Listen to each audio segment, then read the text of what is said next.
3, 2, 1. Let's go.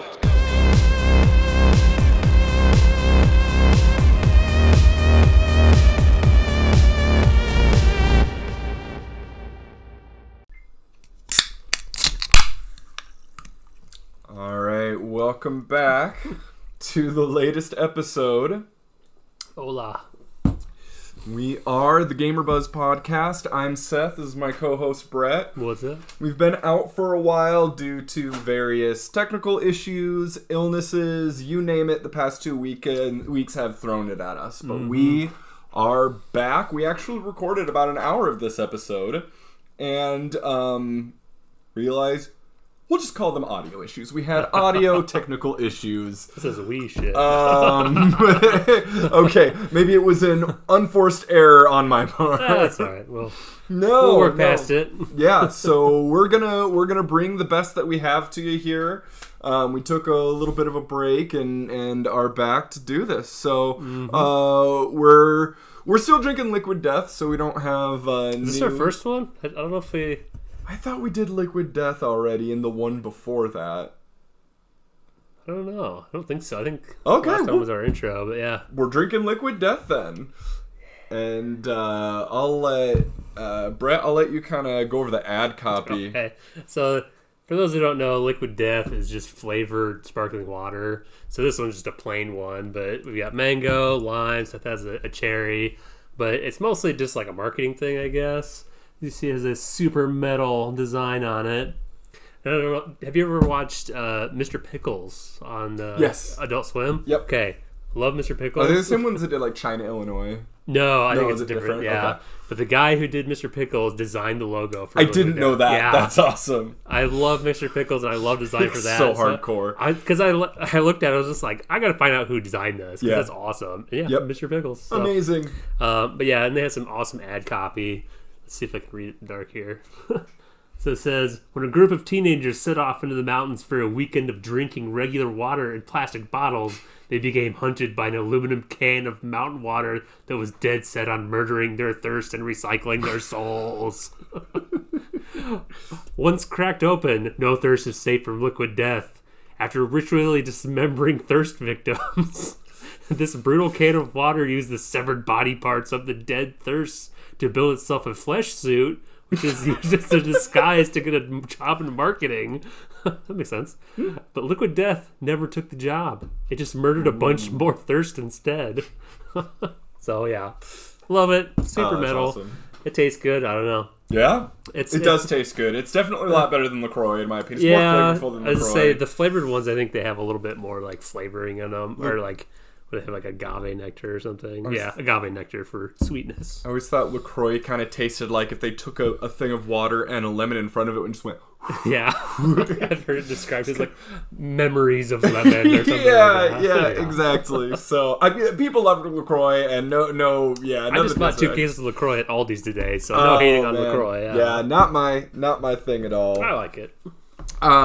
So yeah, we're kind of congratulations to Brett. I will say this: you are 4 weeks sober. Oh yeah, just over 4 weeks sober. Yeah. So it was 4 weeks on Friday. Yeah. Which is why we're drinking Liquid Death here. So. Yeah, always support your friends' sobriety, people. Yes. Thank you. That's very nice of Yeah, you. of course. No, Yeah. I'm really, really proud of you, man. People who try to like bully other people into drinking Dude, are assholes. That's the lowest pit of Yeah. hell. Absolutely. It's like No.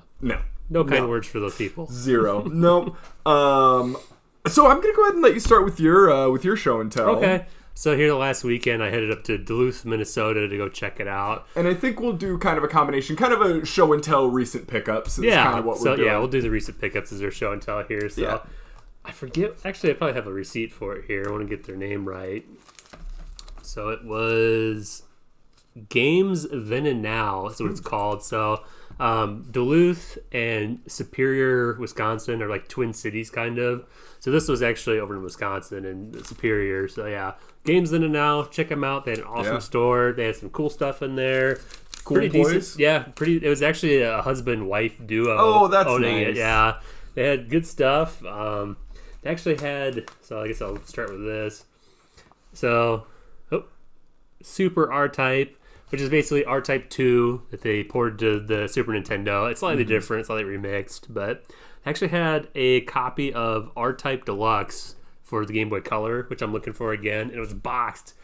I was like, oh, can I look at that? I looked at it, had a good price, and she opened it up for me. No manual. Ooh. I was like, nope. Yep. Yeah, this is complete. The artwork on it is god-awful. I guess you can't see it that well. Yeah, it might be the glare with the plastic here. covering. And for people who don't know R-Type, so this game is not very well thought of because in the arcade version of it, they had checkpoints where if you die at a certain spot, you could just start from there. And for whether it was an accident or they just, God, I can't get this thing open. You want to talk? I can try and open it. Yeah, go for it. So for whatever reason, they took out the checkpoints in the Super Nintendo version of it, so it's brutally hard. And R-Type is already hard enough, but to have to play through every single level, I mean, once you get done with the level, it's obvious checkpoints there, but did I just screw it up or something, or what? There you go. Oh, there you go. Thank you.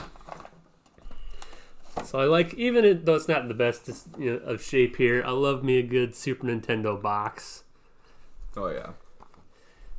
It's not too bad. It's got all the guts in it and stuff, but what did I pay for this? 57? Yeah, $56.99. Nice. I thought that was a decent price for it. Some of the ding dongs here in town had it for $100, which is probably why their sales are suffering. Yeah. Nobody we've mentioned before. No. So I was really excited for that, but what I was most excited for is I finally got Front Mission 3. The glariest game ever here. I think it's some of our lighting too. Here. Yeah, we've got lights kind of right in front of here. But so Front Mission 3, I've been looking for this for a while. I had it in the past, and for some reason I got rid of it. It was before I played 1 and 2, and now I kind of understand the game more. Yeah. I really enjoy playing it. And this is another one that's gone up in price a lot. I think I originally bought it for like $20 or $30. So I bought it for like $55 here at Then and Now Games, or Games Then and Now. Good price for it. When we were at the Midwest Gaming Classic in Milwaukee, somebody was trying to sell 2 different copies of it for $100. So we already know that this you have 2 copies. You know this game isn't not rare. Like particularly rare. Yeah. It's not rare. It is a SquareSoft RPG. Yeah. So I mean, Seth was looking at this earlier. It has ads for Vagrant Story. There we go. Yep. Vagrant Story and Legend of Mana. So yeah, great production value, great game, but it's not super famous or anything or rare. Yeah. But yeah. Back playing when it a little bit, it's pretty good. Back when Square Enix was making that Final Fantasy VII money. Oh man, this is SquareSoft. This is even pre-merger. Yes, yeah. when they were on that Final Fantasy VII money, making all the money in the world, so they were actually pouring that into more creative projects instead of recycling the same game over and over. I've got another old original SquareSoft game to talk about as well here later. Yes. So, my recent pickups, I've got 2. One isn't so recent, but the other one I will mention, actually, I just bought from Brett. He wasn't wild about this game, Astral Chain on the Nintendo Switch. It's very much a throwback to, like, 90s anime aesthetic. Yeah. And it has a lot of really cool combat. It's made by Platinum Games, so the people that made like Nier Automata. Yeah, and Bayonetta. Yep. And it's definitely got that DNA. I definitely like the aesthetic of the game a lot more than the gameplay itself. The moment-to-moment gameplay is pretty typical button mashy. It does some really cool things so you have a companion that is, after playing the intro to the game, I would not necessarily call them a consensual companion. They seem very into forced servitude. Some light bondage going on. But you have a chain and it goes to them, and you can't control them directly, but you can control the chain and the direction that it goes. So you can like wrap enemies up with the chain, or you can use it to like slingshot charging enemies. Use it in platforming. It's really creative. I'll say the gameplay is extremely creative. You switch between melee and ranged combat, and you're a cop. You're a copper. Boom. But no, it's definitely, and I 100% will say I did get to the police station, and that music is really has the vocal kind of track behind it, and yeah, the music in the whole game's good.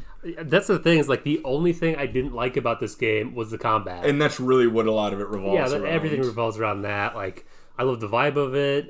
It's a beautiful game, even on a Switch. Oh yeah. The character artist is like, I don't remember his name, but he's like a famous manga artist in Japan.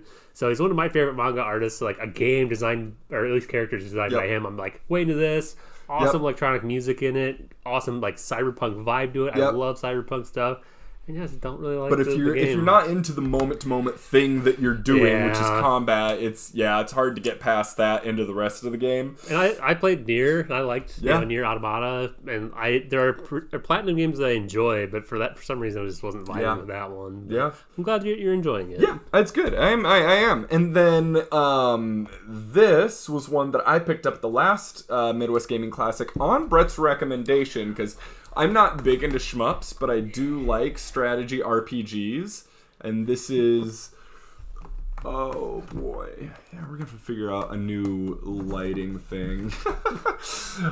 This is R-Type Command on the PSP.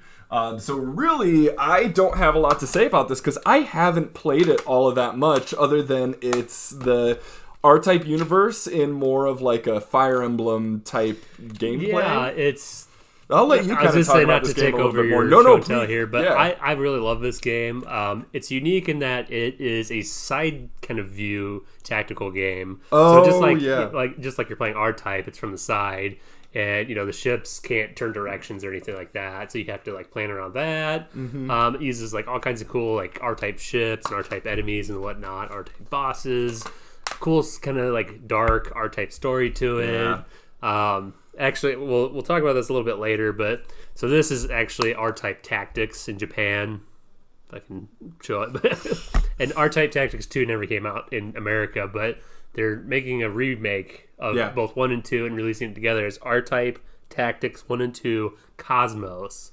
But it keeps the release date keeps getting pushed back and pushed back. Yeah, they kind of did that with the Front Mission remakes too, didn't they? Or at least with 2. Yeah, I think they did. Yeah. Which I have both those too, which are pretty good. I don't know what's going on with that. Hopefully it gets released. I think it just got featured in Famitsu, the Japanese video game magazine. So presumably it's not canceled, and it was also kickstarted.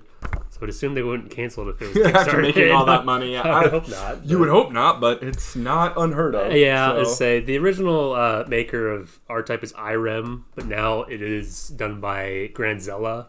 Is the new company that does it. So yeah, I go on their website every once in a while and look to see what's going on. There's nothing new. Yeah. So yeah, I miss going to websites. Like I miss actually like. Do you remember like when Zelda.com was really cool? Like back in the early 2000s, you'd go there and they had this like Lost Woods Flash game that you could play. I just miss going to like now if I go to a website for answers I'm looking for, I pretty much just end up on Reddit or YouTube. Oh yeah, you put question with Reddit on the end of it and you'll actually get some legitimate answers. Yep, we were just talking about this earlier. If you want an answer on how to fix a problem with a program, you don't go to that program's company. Ooh. It's useless. Mm-hmm. You go to Reddit and find people who've had experiences and fixed that issue. Mm-hmm. So yeah. But yeah, those are the two most recent pickups that I would say the biggest ones. Mm-hmm. And yeah, so I slowed down on gaming or purchasing of collecting in general because I'm actually going back to school right now. Oh, you started again? Or? Well, I mean, generally speaking. Okay. I start in August, but yeah, I haven't really talked about this on the podcast before, but like the collecting is slowed down a little bit just because I'm, I switched down to a part-time job, making less money and working, and I'm going to be going to school, and so I can't just spend money on everything that I want and see. Yeah. So it is a little more exciting. It makes it a little more exciting when I do get a new pickup. God forbid you have to actually play any of these back here. No, those are where they belong. Yeah. They're exactly where they're supposed to be. Yep. Not in my game console. They look pretty on the shelf. They do look pretty on the shelf. So what have you been playing? Oh man, it's been so long since we last recorded. I was playing Fallout New Vegas. I was doing for quite a while. Yeah, and I love that game so much. Originally had it. I still think I still have it on Xbox 360, but I'm playing on PC, and it is just the buggiest effing game I've ever played. Where I think the game was released in 2010, maybe. So even almost like a decade and a half later, still just super buggy. I swear to God, the game is probably crashed at least 20 times while I was playing it. And sometimes it'd be multiple times in a session. Yep. My computer's pretty beefy. Like, I don't know what it's having problems with, but it's also, I mean, it's not done by Bethesda, but it's a Bethesda engine game using Bethesda assets. Engine. It just wants to break itself whenever it can. Like, what finally made me quit as I was trying to go through and get like all the different companions and get and stuff. And there was one of the quests with the companions that was just broken. And it just wouldn't trigger. I was trying to do like console commands and stuff. None of the console commands worked. Yep. And it wasn't like game breaking or anything. I could have just gone, without it. But it's like, you put so much work into this. You just want to get all you want to get done. It just doesn't work. You lose steam really fast. Yeah. So ever since I got Front Mission 3, this has kind of been what I've been playing. But I'm trying to think of what else. I think that's pretty much it. We were playing Gauntlet Legends. Yeah, excellent multiplayer. Just Gauntlet Legends on the Dreamcast. Playing that the other night. It's a lot of fun. Pretty mindless button masher. But yeah, we were talking about like games that you can really get into a flow state. Gauntlet is definitely like that for me. Yeah, it's more of like a turn my brain off kind of game for me. But it's sometimes good. That's what a flow state can be. I like it. So what have you been playing? So the big thing that I've been on the last couple days is I've been replaying. I never beat it, but I've been back into Rage 2. Oh yeah. So boy howdy, is this in my opinion one of the biggest definitions, and I think one of my biggest definitions of a 7 out of 10.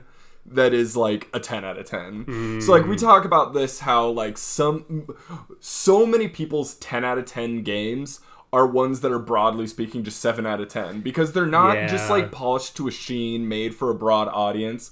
They feel like they are made for you.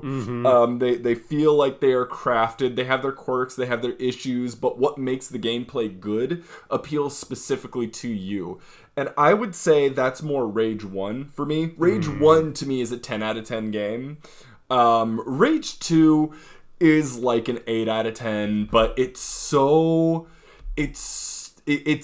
just makes you keep wanting to playing with just the huge variety of things that you can do in the game. So it does this thing that I really like, and Far Cry 5 did this too, and I know there are a lot of other games that do this, but I haven't played a lot of them, where the campaign isn't necessarily linear. You have, this overarching Project MacGuffin that you have to do. It's called Project Dagger. And Project Dagger has to be completed, and to complete it, you have 3 main NPCs that you have to do, like, raise your reputation with them. Oh, okay. And you do that by completing just various things out in the open world. And I love that non-linear structure of just like, it just gives you a reason.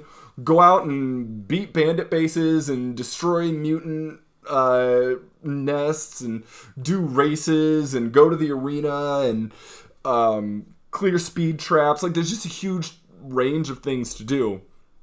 And it feels good. And the game itself, like moment to moment gameplay, some of the best feeling first person shooting I've ever played in a video game. It is close to Doom 26 feeling shooting in an open world. And that is it's just an amazing power fantasy, the moment to moment shooting that you play, because you have your guns. You have, I think, less than 10 different guns, but you can upgrade them. And you get superpowers, and you can upgrade those superpowers, and you get vehicles, and you can upgrade those vehicles. Basically, this game has like a dozen different types of currency, and you can use all of those to customize into your gameplay. And it's not just the gameplay that you're playing doesn't just increase like passive stats, like boosts your health or boosts your defense. It's like, oh, this skill will let you hover in the air while shooting down iron sights, or this skill will let you do a double jump, or this skill will let you warp across the map. They're fundamentally gameplay altering upgrades that you can get for your character that just make the game feel so good to play. Upgrades like 3% resistance to fire damage. Nope. Get out of here. Nothing like that. That's not exciting at all. Nothing like that. And the other thing, the game has car combat. So it feels like Borderlands meets Mad Max almost. And the driving feels great. You said the shooting was good. It's done by who? It id is Software, done by yeah. id Software. And that's the thing. I would say I like Rage 1 a little bit more than this game. The first game made in 2011 has no business looking as good as it does. Even the Xbox 360 version, I would say like it is the best looking Xbox 360 game ever released on that console. And that's easy. If you just look at it, you're like, and it's not even just like sitting and looking at it good, it's the animations. There's a couple different ways I feel like you can do immersion in a video game. You can do it like Gothic or The Witcher does it, where all of the NPCs in a town have different AI that lets them go around and mill about town in a believable way. Or you can have very static NPCs that have extremely highly interactive or highly immersive animations and things that they do that don't feel like a pre-rendered animation. And that's the route that Rage goes. Like, NPCs that attack you won't just run at you. They'll like jump up on walls and crawl across and duck under cover, and like all of the animations look so fluid. I don't know if you've ever played like a Naughty Dog game and seen how like animations look in those. Not a big fan of those types of games, Sure. but I recognize that they're good and well made and stuff. But like when you shoot an enemy that's coming at you, you like shoot them in the shoulder, their shoulder will fly back. You shoot them in the foot and they'll trip. And like you know when you talk to one of the NPCs, like let's say one NPC in one of the towns, for example, won't just be talking to you hands to the side. They'll be like leaning up against a post, tossing up a boomerang, kind of like doing a hand gestures. They just feel. The animations all feel so polished and immersive, and that's what makes that game world feel alive. The NPCs don't really have a lot of places they go or things they do. But yeah, Rage 1 is one of my favorite games from that era. Rage 2 is amazing because it just takes everything and boosts the variety and the just tons of different things that you can do. Larger open world. So I've been addicted. To that absolutely amazing power fantasy that is Rage 2. And I think I'm going to do an in defense of TikTok on that game. Oh, yeah. So I thought one thing I'd like to start doing is TikToks for defending like 7 out of 10 games or like good, 5 or 6 out of 10 games that like, hey, this is what this game's like, and if you like this kind of game, you'll love this. So I made my first venture into TikTok, and you did good. I thought it was really good. It got quite a few views and like almost no likes. So I don't think that's a good ratio there. Yeah, but whatever. It's so hit or miss. I've put TikToks out that I've put so much effort into. Like I put that one where I just kind of threw a clip of us and it got like close to 2,000 views and like quite a bit of interaction. And then I had one where I edited gameplay footage into it and edited the video and like it barely broke 300. It's kids these days. They don't respect a hard-working TikToker. I was saying, in the kids' defense, my video was about a TRS-80, which no kid alive today knows what a TRS-80 is, but it's still pretty funny. I mean, you've got a pretty good demographic of 30 to 40 year olds. I guess. I mean, even 30 to 40 year olds never had a TRS-80, considering it was like 1980. But yeah, somehow I came across, or I got in possession of a TRS-80, which is an old computer from back in the day. It's from 1980. That one, I think it's a Model 3. But super cool, like old retro looking computer. But when you turn it on, it just displays garbage on the screen. So it powers up and the CRT still works, but it's way beyond my expertise as far as what's wrong with it. I haven't even like cracked the case open or anything. But it's a cool museum piece, I guess. Nice. Just to wrap up some of the things that I've been playing, though, I kind of burned myself out on the Dragon Age series, so I was playing that big time. I was gonna say, just in time for the new one, huh? Right. I think that's why I kind of like, okay, I'm going to step away from this, because I wanted to beat them all before the new one came out, but I think I just went a little too hard on it and stepped away, and I'll definitely be, I'm super excited for the one coming out, but then I've been playing a lot of the Mana series, too, and that's, I mean, those are just really good, like, comfort JRPGs. If you've never played the Mana series, they're like kind of if Legend of Zelda was more of a JRPG, like a more true JRPG with action combat and towns and NPCs and like more limited amounts of more meaningful upgrades. And that was Square as well, right? The Mana series? Or is that somebody else? It is Square Enix. Yeah, it is. It is Square. Yep. Okay. And it always has been, because let's start with our top 5 JRPGs, and I'll get more into the history of perfect segue of that. Yeah, smooth like butter. Sliding into home base with that one. Yep. So we're going to talk about our top 5 favorite JRPGs, and we're going to go back and forth. I'll start with mine because we were just talking about the Mana series. So my 5th favorite JRPG is, and I don't know if I'm going to get this to...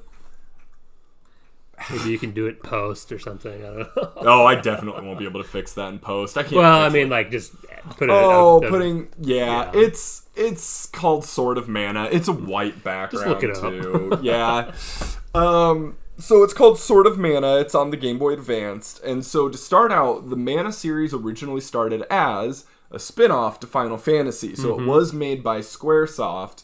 Because it was made to be a original game. It was on the original Game Boy. It was called Final Fantasy Adventure. Is it? Oh wait, no, that's Legend. Never mind. Nope, that's okay. I do have Final Fantasy Adventure around here somewhere. But yes, it's, if you see, we'll just use our imaginations. It's a green label, and it's got just Final Fantasy Adventure, and that's it. There we go. Perfect. But it was very much like Legend of Zelda: Link's Awakening, where it was a top-down hack and slash. It was more of a JRPG than Zelda was. But it had very similar sprite work and very similar animations and how the sword swung. But yeah, it started out as... it actually started out as its own game that they were making for the Famicom disk system that was supposed to span across 9 discs. But they scrapped that and reused a lot of the ideas to put into Final Fantasy Adventure. And then that game did well, and next they actually made Secret of Mana for the Super Nintendo. And my kind of guilty secret is that's my least favorite Mana game. That's what everyone else loves. I don't like the combat system because it does this thing where you get the most out of your attack by waiting for a gauge to fill. Oh, yeah. And I just don't like that. I don't like having to run around my enemies not doing anything until I hear that ping and then doing one swing. And then I understand why that game is so beloved, but it's definitely not for me. My favorite is the Sword of Mana, because what the Sword of Mana is it's the original Final Fantasy Adventure retold, remade with the current Mana aesthetic. So the Mana games have a very, as soon as you see a Mana game, it's a Mana game. Yeah. It has this very soft pastel painterly aesthetic. Very painterly aesthetic. Yeah. Exactly. This very painterly aesthetic to it. And some of the games have had different artists, but they all have a similar theme that you kind of know it when you see it. And no games necessarily perfectly butt up against each other or are direct sequels, but they always have themes that are recurring, like a Sword of Mana, a Tree of Mana, and then usually some girl that is ascending to the Goddess of Mana that is involved in the story in one way or another.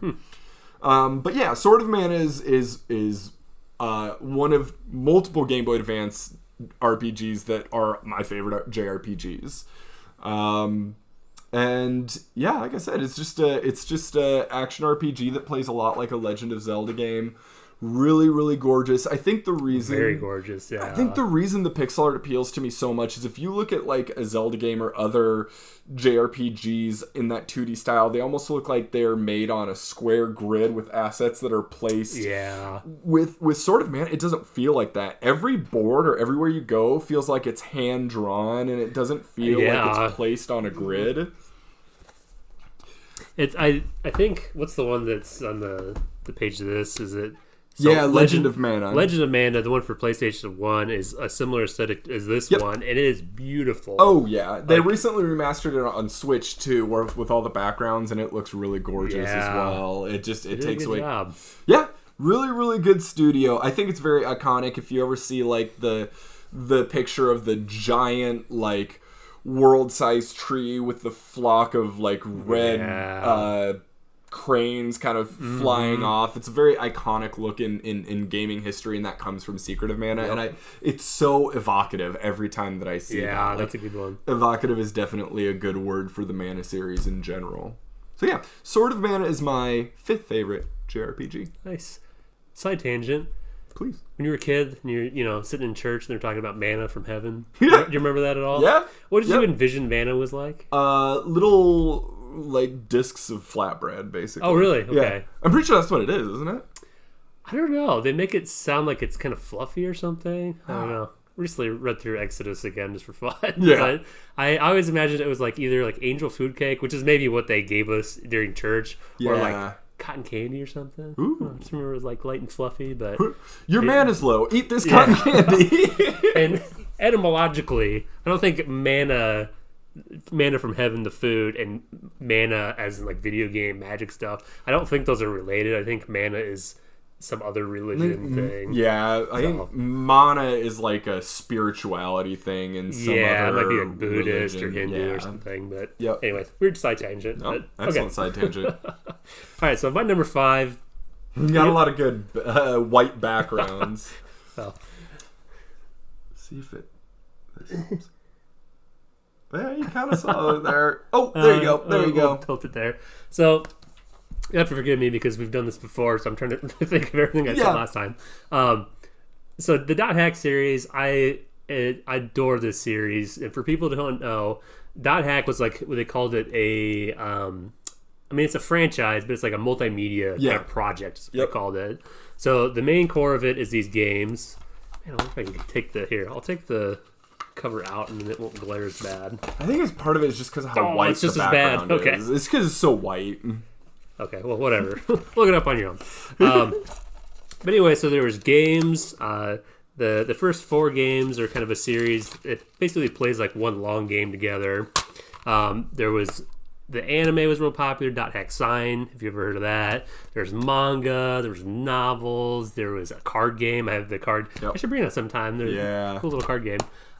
Derek could probably be really interested in that. Our friend Derek. I don't know if he's ever had those ones, but the games basically are centered around it's a super cool idea where you are playing as a kid playing an MMO, so a massively multiplayer online RPG. Mm-hmm. So there's kind of different framing devices for the game. So the main game, like the online game that the kids are playing in this, is called The World. The World. Which during gameplay they always have to highlight when they say, the game The World, as if it's in quotes. So it's been a long time joke that me and Seth, whenever I hear somebody say The World, it's like the world. You gotta put some English on it, I guess. Yep. So the people are playing The World, and it's a massively multiplayer online RPG, like I said, and it basically is emulating an online game while not being online at all. It's an old PlayStation 2 game. So there's forums for you to check out about like things inside the game. There's emails.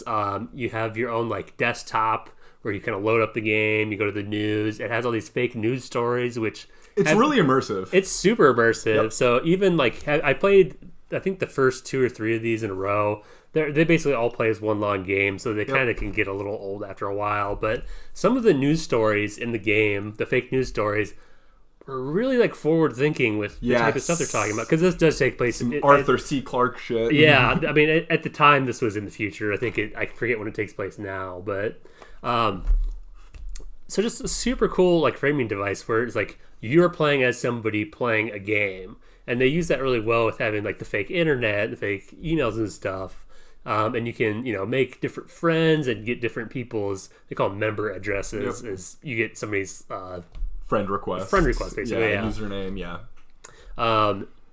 But yeah, I don't know what else to say about it. I guess the character art, which tilt it up and raise it.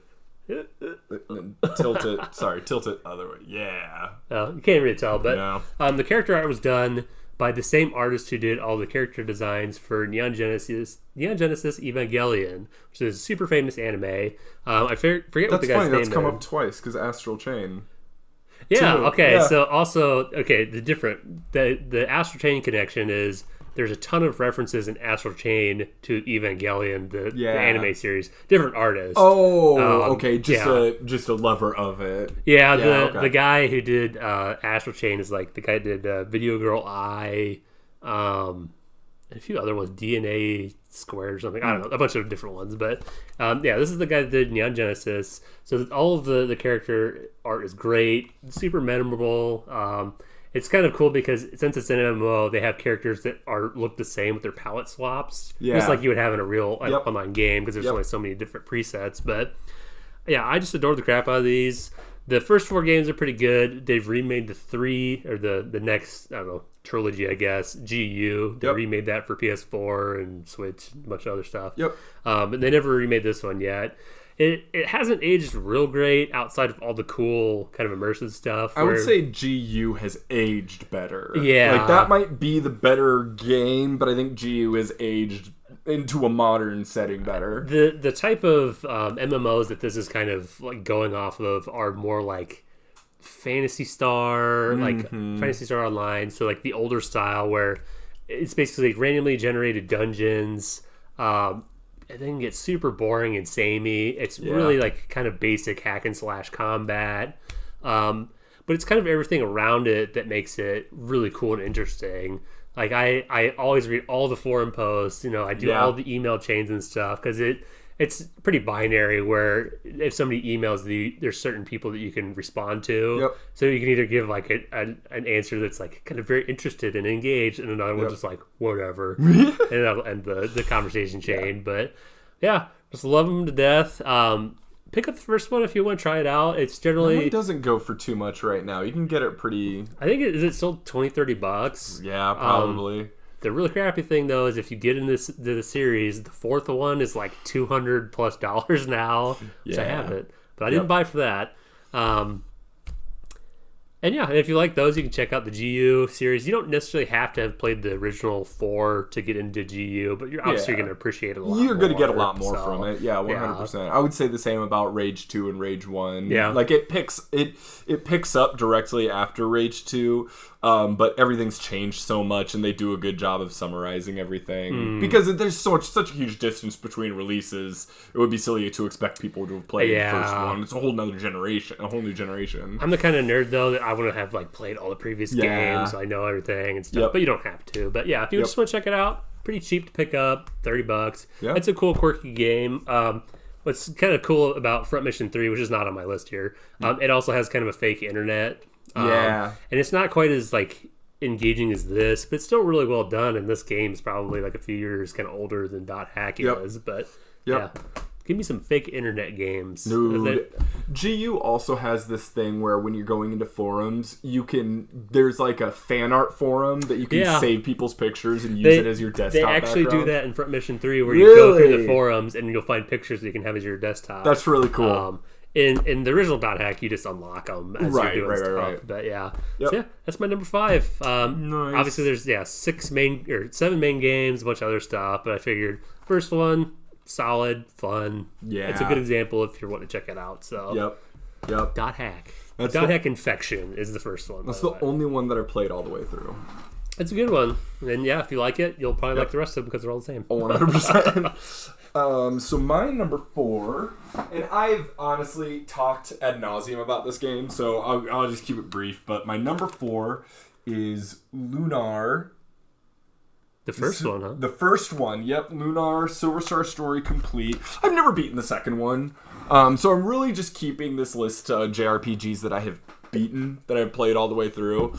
And this game is just such a good comfort anime. It's the first game that I played that made me very aware of JRPGs as a very Japanese thing. Like, I had played Legend of Zelda and I had played Pokemon, but those were very American phenomenons. Yeah. This Lunar was such an inherently Japanese thing. And it took things that I enjoyed that were very much a Western thing, like dragons and knights and castles, and gave a very anime perspective on those things. And I think Lunar can really be tied to one of the things that made me fall in love with JRPGs, because it's very traditional. Because you could have played any other JRPG before it and this wouldn't have meant as much, because it's your very typical You have an overworld, you're exploring the overworld, you're going to towns, you're going to dungeons, you're collecting so many different crystals or MacGuffins, and then you're fighting the big boss at the end. Like it's kind of a bread and butter very, RPG. Yeah. very meat and potatoes. Vanilla ice cream. Vanilla ice like cream. Very vanilla. Vanilla ice cream is wonderful. Oh, like yeah, it's a great thing. Because there's really, and I think I talked about this last time, there's really two ways that you can do tropes. Because it's a very tropey game. And you can either, you've got your fish out of water main character that your player is really learning everything through and getting all of everything through. You've got your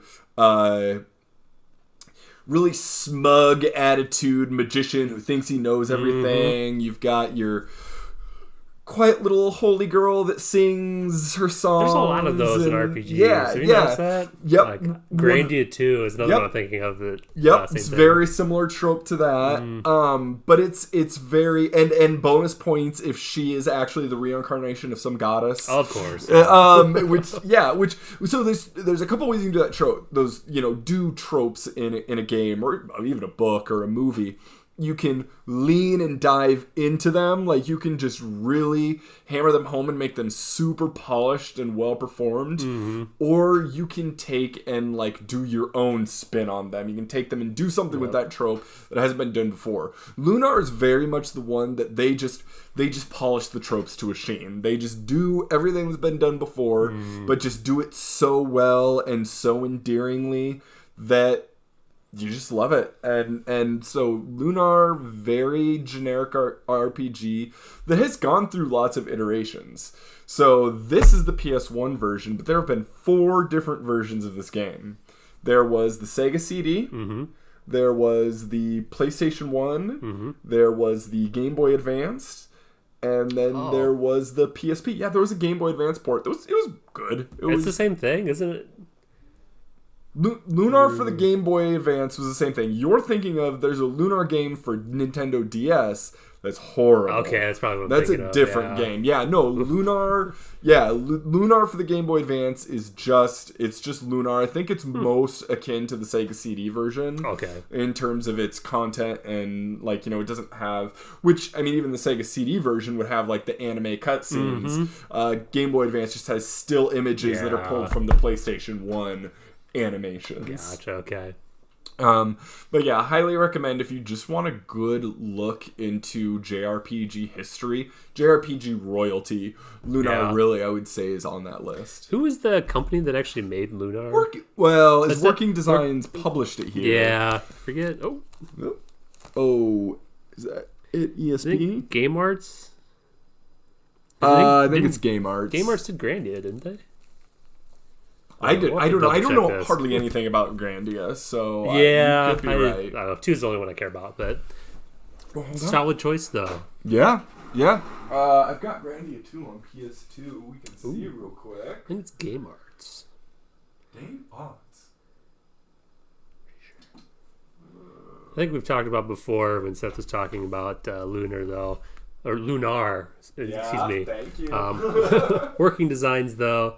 There's a little logo down here. So they published a lot of stuff. They didn't develop any of these games, but they published a lot of cool, like, Japanese games back in the day when other people weren't kind of bringing that out. And I think it even started on, like, Sega CD that they were doing. Maybe, did they do TurboGrafx CD games too, maybe? I believe so. But yeah, kind of old hat in this whole JRPG thing. And they kind of have their own translation style where some people think it's kind of goofy. Does it say Game Arts? It does. There you go. I think it's Game Arts is the developer, but... So this is the game that we were talking about that they also made, Grandia 2, which was originally a Dreamcast game. That's the one I played, but...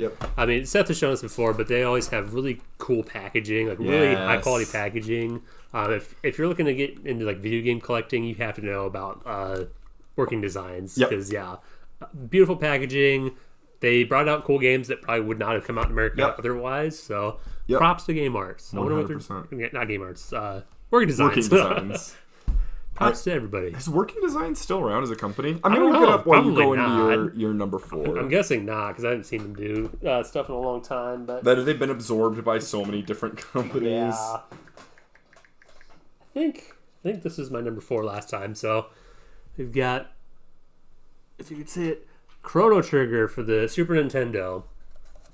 So Chrono Trigger, if you don't know about it, it is kind of a late Super Nintendo game. It is just a kind of a traditional turn-based RPG, but it was basically made by a dream team of Japanese kind of different developers and whatnot. Like a super group of yeah, it was a super games. group, yeah. So you probably couldn't see it there, but the character design and kind of the enemy design stuff is done by Akira Toriyama. May he rest in peace. May he rest in peace. He just passed away here. Of a Dragon Ball Z fame. I guess what else did he... Oh, Dragon Quest also did that. Yep. Sandland? I've never played yeah, that. that's a new one coming out. Sandland I think is a pretty old anime. I think it's just a manga. I don't know if it ever became an anime, but... so the character designs are awesome. The enemy designs are awesome. It has that Akira Toriyama just like... How would you describe his artwork? It's just like... It's wholesome. It's wholesome. I would say it's good. almost fairy tale art Japanese, fairy tale art. So he did the artwork for it. I forget what the famous kind of music guy for like Final Fantasy games was. Is it Nobuo Uematsu or something? I think he did the music for it. The music is amazing. I think other people that were involved with either Dragon Quest or Final Fantasy were involved in this, and it is just an amazing game. This is just a solid RPG, and what I love about it, why I like this over something like Final Fantasy 3/6 for Super Nintendo, is this game isn't really that long. Yeah. It's not super, super long. Like, it's just concise. It's just packed full of flavor. Yeah. Some of the coolest little micro stories and games I love. Like, all the characters have so much heart. I think I talked about this when we recorded this last time, but there's a point in the game where you have a bunch of party members, and one of them is a robot from the future. Mm-hmm. And it's basically a time travel game, if you can pick that up from the chrono aspect of it. But you go back and forth through time, kind of meeting all different kinds of people, and you pick up this robot named Robo. And I forget in what time period it is, but there's basically a desert. And you go... I think you go into the future eventually, but in the past, in the desert, Robo wants to stay there, and he starts just planting trees and stuff. Mm-hmm. So if you go into the future, which is 10,000 years in the future or something, you go back to that spot, and it's no longer a desert, it's a forest. So charming. Yeah, and then you go into the forest, and you get to this kind of pedestal or a monument area where Robo is just basically rusted up against a tree, and you just kind of wake him back up again, and he just spent thousands of years replanting this forest. Just cool little stories like that. Obviously the overarching story is a lot more kind of epic and grand that, but it's nice when the writers can fit small personal stories inside of a big grand scope story like that. Yep. So great game. For Super Nintendo, it's pretty expensive now. Yeah. Was it $150 or something? Yeah, around there. They did release it for the PlayStation 1. It has added anime cutscenes that, obviously they're using Toriyama's art, but it's not like watching Dragon Ball Z. It's somebody else is trying to do his art, but I think the load times in that are kind of bad. Yeah, I think the Nintendo DS version is supposed to be one of the premium, includes the cutscenes and doesn't have bad load times. So the Nintendo DS version of it's pretty good. That's extremely expensive. I think it's expensive. Yeah, I think you could even get this on cell phone and stuff now. Am I right? I'll bet. That? So you can check it out for is it way on cheaper. NSO? I can't remember. No, I don't think so. But you could probably get it in other ways. But Yep. Great solid game. A great as far as just traditional 16-bit JRPGs, this is probably my favorite. Yeah. It's just we're just talking about JRPG royalty right there. Yeah. For sure. Oh, Chrono Trigger. For sure. Yeah. It's great. I like it. Yeah, excellent game. I've never beaten it, but I appreciate it as royalty. It's a good really one. Love it. It's another one of those crazy games that has 16 endings or something too. So we're really ahead of its time. Same with the Star Ocean for Super Nintendo, and just it's just old 16-bit games that were super ahead of their time. Where they just with that technology and that kind of art style, they had just polished it to a mirror sheen. Yes. And that's what Chrono Trigger is. It's just highly polished, great to play even now. Yeah, 100%. So my third favorite JRPG, going back to the Game Boy Advanced, is Golden Sun, and choosing between Golden Sun 1 and 2 is It's like picking your favorite child. I don't have to do that because I only have one I was of them. you got it easy. But it really is. I mean, both of them are near perfect games in my opinion, and they are just one story. Like they had to split them into two just for the sake of just size and scope. But it just like you're talking about Dot Hack, it really is just one long game. Like it's meant to be taken as a single story. The first game you play as the main character Isaac and his friends, and they have a group of rivals that are opposing them, who is a kid named Felix and his friends. Oh, okay. And in the second game, you play as Felix. You basically play as those rival groups until you finally come together in the end in a super party. And I just think the game is such a good first JRPG. Yeah. It is a really, really good. So it's a traditional turn-based combat system, but the turn-based combat is very good looking. Like it's it's that, like if you watch Donkey Kong or have seen like Donkey Kong Country, and it has that like 3D sprites that are digitized down into 2D. Mortal Kombat. It's not 3D digitized sprites. It's digitized sprites, but not of a 3D model. Yeah. But the camera, instead of being like top down or like 2D, it actually like will swivel around the battlefield and show from behind characters attacking, and really, really ahead of its time. But the really big draw of the Golden Sun series and the combat is the summons. So in Golden Sun, you can collect, it's almost like a Pokemon collect-a-thon. You have different things called Djinn, and there are Earth Djinn, Fire Djinn, Water Djinn, and Wind Djinn. And then each category has like over a dozen different, so there's close to, I think the second one has more, but it's between like 75 and 100 different Djinn that you can collect.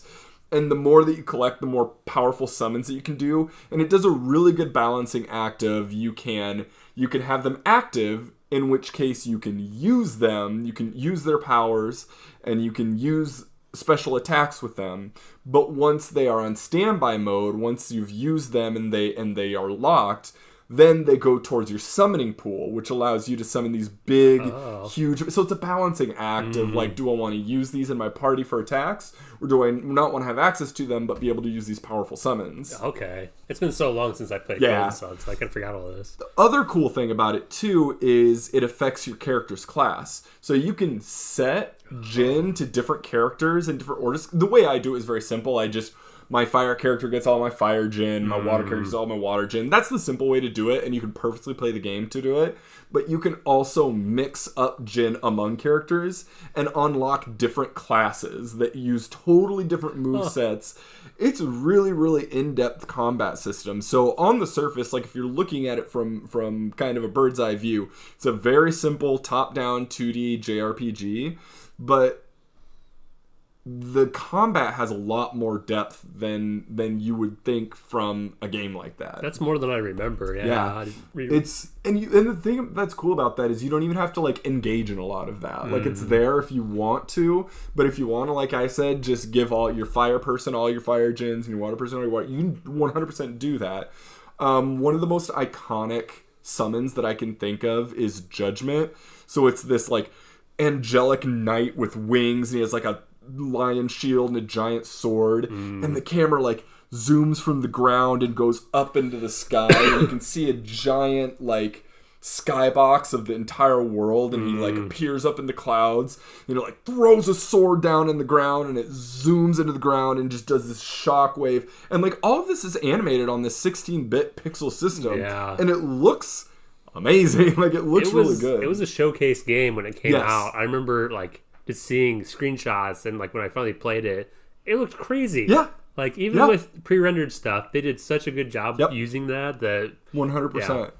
And then it just has there's a lot of reasons to explore, a lot of different world biomes. I'm a sucker for biomes, so a world that has a lot of different variety in its different places. You have kind of like oriental themed towns, you have more traditional medieval village towns, you have old ancient Aztec ruins.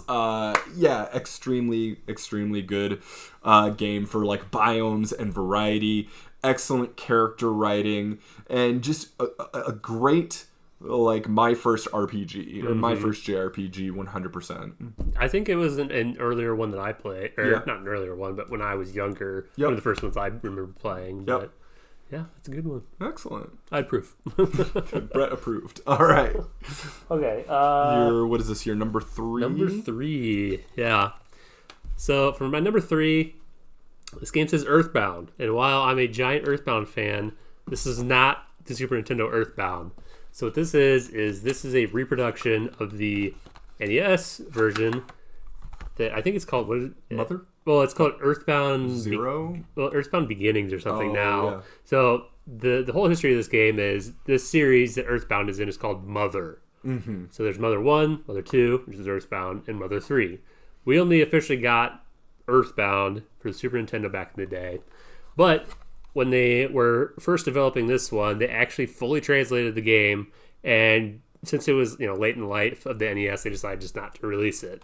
So we got an official kind of Nintendo translated version of this, and there's kind of prototypes out there that people found that were able to dump the ROM and stuff. So we got it, but it was never officially marketed and released. So I think I got this before it was ever released on any sort of like online stores officially through Nintendo like it is now, but they've just labeled this one Earthbound. I think that's what it was called on like the prototype carts, was just Earthbound. But this is essentially Mother 1 or Earthbound 0, Earthbound Beginnings, whatever. Yeah. I played Earthbound, the Super Nintendo game, way earlier than I ever played this, and I loved it. Earthbound is it's a traditional JRPG. It's kind of Dragon Quest style where you just have the portraits of the enemies in front of you. You don't actually see your characters, and you kind of just give commands, and they just do them off screen essentially. But where Earthbound is just like super quirky and just weird and just doing its own thing, which I love. Yeah. This is basically just like a prototype version of this. Just like I said, we got the prototype version of it. But I can't really say that the graphics are good in this. Even for NES, they're not good. Just like the Earthbound graphics are not good for Super Nintendo. But they have character, kind of. Yep. And Earthbound is basically... Mother 1 and Earthbound, Mother 2, are very similar, where they even have like 3 out of the 4 characters from each game have like direct parallels between games. Yeah. Basically, a Japanese take on like an Americana type setting, where the kids are using like yo-yos and baseball bats and like frying pans and stuff as weapons, but certain of the kids are psychic. So if you ever played Super Smash Brothers, you've played as Ness. Yep. He is the main character from Mother 2, which is Earthbound. So the main character of this is Ninten. So they did Ninten, short for Nintendo, and then NES, which is either an anagram for Super Nintendo, SNES, or just like a weird version of NES. Yeah. Doesn't matter. But these games are super charming. This one, I like this one just because I'm a giant hipster. So this one's just not as popular. It has kind of different cool settings and stuff. Has amazing music in it. I have the music for this on vinyl. It's actually like an orchestrated version of it. It's not the chip tunes for this, but yeah, it's just super weird and super quirky, and like I love that. Yeah. There's nothing generic really about these games. Yeah. Or nothing really normal about these games, I guess, but yeah, just like psychic kids just running around, making friends and stuff. Like a good coming-of-age story told from a very Japanese perspective. What's the movie where they go see a dead body? Stand By Me? Stand By Me. Yep. So I think Stand By Me probably influenced this, where it's just like a bunch of kids on a little ragtag adventure and stuff. But yeah, if I had to pick, I've never played the third one. I know the third one's supposed to be really good. This is just my favorite out of the series just because it's even though it's really crappy graphics on the original Nintendo, it's very evocative in everything it's doing. Yep. So yeah, Earthbound. Well, Mother 1 labeled Earthbound here, which is not correct. But did you get it already? There will be a quiz. You'll be tested on this. Anyways, so yeah, if you want to play the original Earthbound, I'm sure there's tons of places to play, or the actual Earthbound. Yep. Sorry, this is getting complicated. Yeah. If you want to play the Super Nintendo Earthbound with Ness in it, there's all kinds of stuff online where you can play it and whatnot. And they have re-released this, I think. It was at least on Wii U. I don't know if it's on Switch, but... I'm not sure where all the re-releases or any of the re-releases or you could just pirate it. But they're great games. It's not going to appeal to everybody. As far as RPGs, they're pretty basic RPGs. Oh, it's just, again, it's kind of like Dot Hack, where it's like everything all of the flavor surrounding it is what I just adore about the games. Yep. So the world building in the world. See, there you go. Yeah, the world building's great. I always like psychic kids and stuff, like that kind of stuff. But yeah, it's a good one.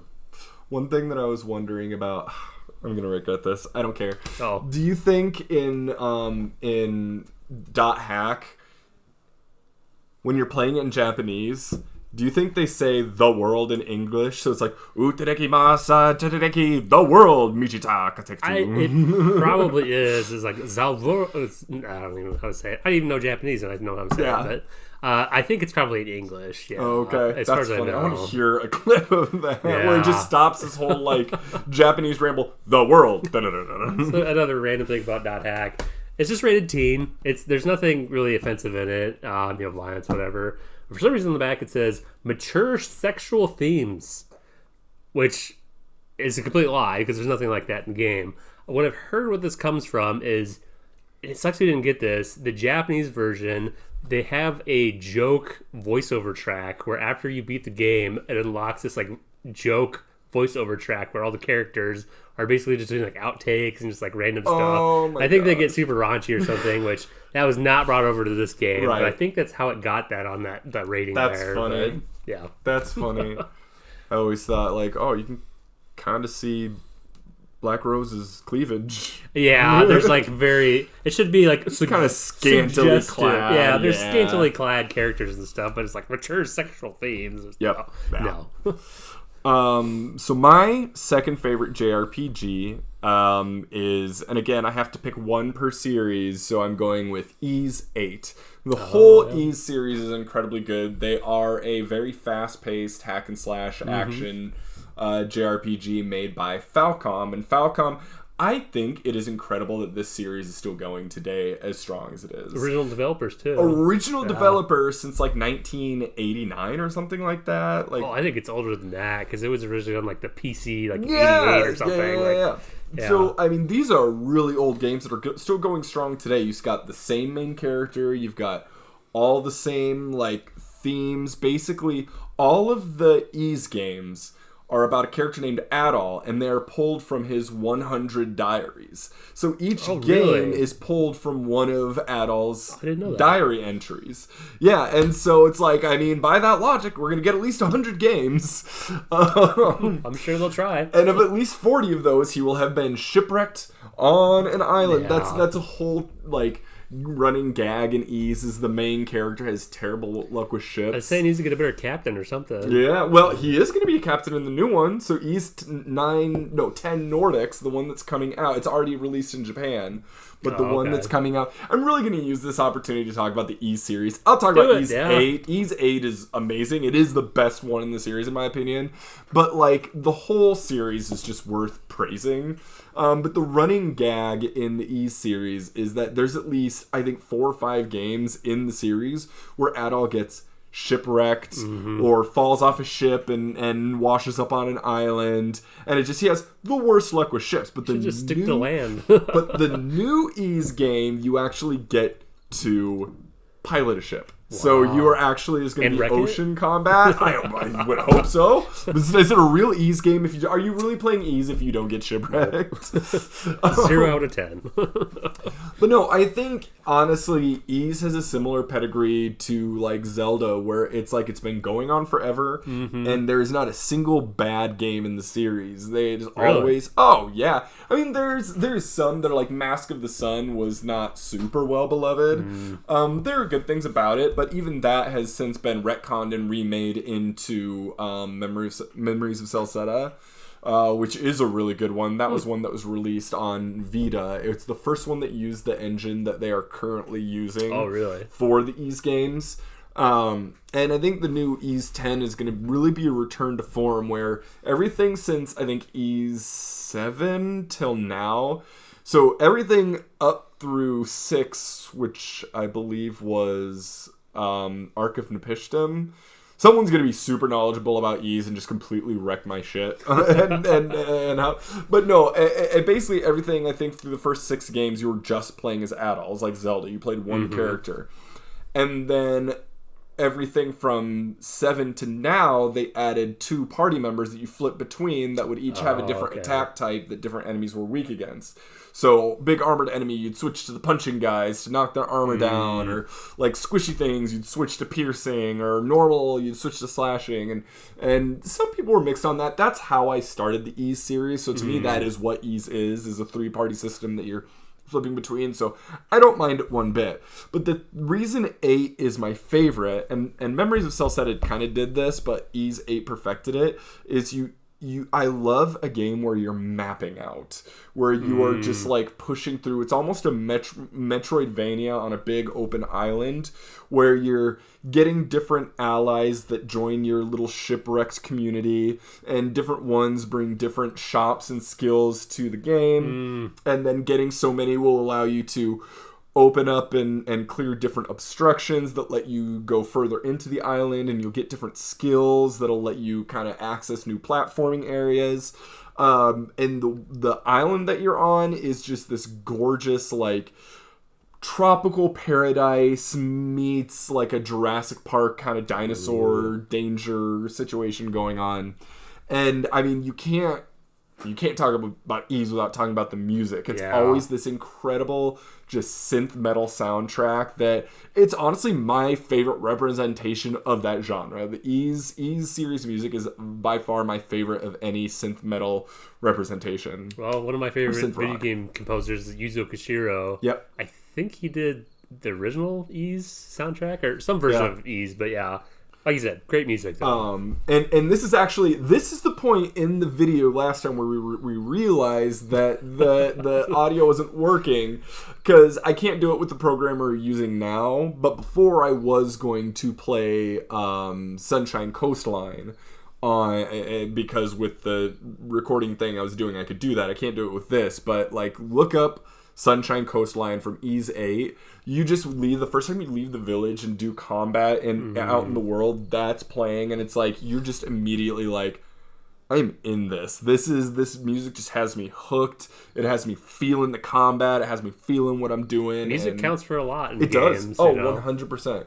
100%. But yeah, it's a great action hack and slash JRPG. You'll notice a lot of my favorite JRPGs are not turn-based. I'm more of a fan of action RPGs. I kind of am too. I think I have a bad selection of stuff though to show that. But yeah, in general, well, I guess Dot Hack is kind of an action RPG, but yeah, I like to be a little bit more active in an RPG, not just sit and scroll through menus and stuff. But my only experience with Ys is playing the first one on the Sega Master System, which I don't think that's the original version of it, but even that one's cool. You know? It's not as polished as something like Zelda, but still it's unique in its gameplay. Yep. Or what they call it's like a bump system. Yeah, so there wasn't a button that you would swing a sword with. You'd have enemies, and if you bumped against them, you would both lose health, but you could kind of bump against them off kilter to get so they'd lose health more. And then it was really stat based, to where you would just increase your attack and health to where you could take more bumps, essentially.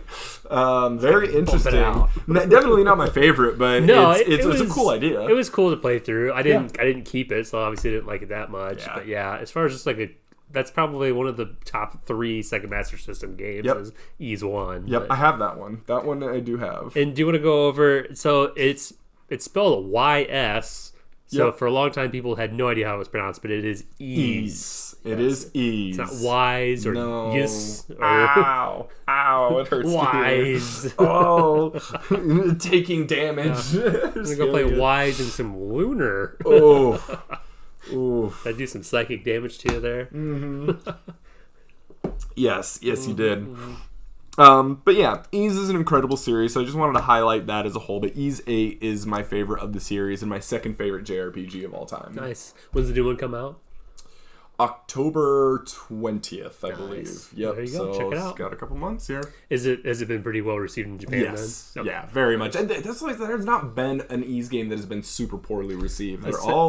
They're never like super high budget. They don't have a budget for like Zelda, but they take what they have and make a really good game. Falcom kind of has its own niche market Yep. with like those kind of weird, not weird, but just kind of different RPGs and The stuff. same people who do, like, if you know, like, the Legend of Heroes or Trails in the Sky series, they do those as well. That's a very hardcore audience that I could never penetrate. I've never gotten into those, but yeah, Falcom is definitely an old name in Japanese game developers. So yeah, it's kind of cool that they're still around. Okay, let's see here. This is your number 2? I'll sort through my crap. Okay, yeah. Number 2. Parasite Eve, yeah. Parasite Eve. So this is the first Parasite Eve game for the PlayStation 1. This is another Squaresoft game, so you know it's a quality game here. Especially back then. I don't even know where to start with this game. I love it so much. What if Resident Evil, but Final Fantasy? Yeah, that's kind of a good way to put it. It's a horror RPG, which is kind of a spoiler for my number 1, but I love horror and I love Japanese things, and so Parasite Eve was originally a book. Yep. So the games are kind of a sequel to the book. I've never read the book, but I've seen the movie, which was garbage. Good to know. Yeah, don't watch it.